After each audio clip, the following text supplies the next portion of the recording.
was just wondering, like, what was your path into deciding to do communication when you majored in mathematics, probably thinking you're gonna do like research? And also, what's like one of the most rewarding things about your YouTube or your communication? The honest truth is I sort of stumbled into it where there were a couple things through college where when there were circumstances to like tutor or to like give talks, like there was this one event that Stanford would do where like high school students could come in and just like get lessons from the undergrad. So you could sign up as an undergrad to like give lessons. I Oh, forget is what they this call it. Splash? Splash. Yeah. Okay. Splash. That's the Yeah, one.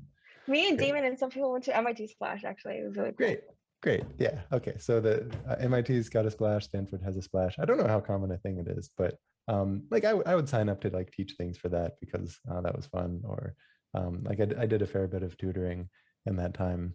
Um, but I don't know if it was if you were to like probe me in that moment and say like, oh, is this like part of a long-term career ambition? I would have been like, I don't know, man. I'm probably going to be either a software engineer or a mathematician. Like obviously you can't just give talks.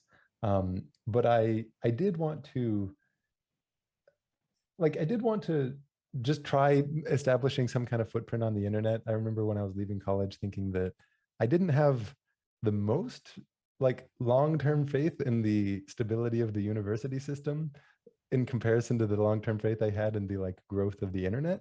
Uh, like Mm. if you're like choosing a career, you're making this like many decades long bet. And I'm not saying like university systems will collapse or anything like that, but in terms of are the job prospects there like growing or shrinking? It's just not entirely clear to me that it was like necessarily a growing kind of answer there. Whereas any kind of footprint on the internet um, just seems like it would be beneficial because it like lives there permanently. And if you make something good, then maybe the you can like point to that and as a portfolio and whatever other steps you want to take. So I was definitely thinking of it as like a thing that would be on the side, but that would maybe be helpful for random steps I wanted to take. So the very first such Oh, one was that Khan Academy happened to be looking for new content creators around the time that I was graduating. And I happened to be like in conversation with some of them and this like very stars aligning kind of thing. And so to have just like one or two YouTube videos that weren't great, to be honest, but to have something to point to say like, oh, this is a thing I'm like interested enough in that I'm like doing it anyway, regardless of whether it's like an official path or something. I think that that made it a lot more possible to then start something with them. And then that makes it a lot more possible to take further steps because then if I'm like talking to some other organization or something, I'm like, oh, I've like made a couple of these videos, but also I've been like working at Khan Academy. And like if with each step you're sort of, I don't know, slightly anticipating where you want to be, and then you just sort of make it happen, or you just start doing it regardless if someone's paying you to do it or not, that kind of thing.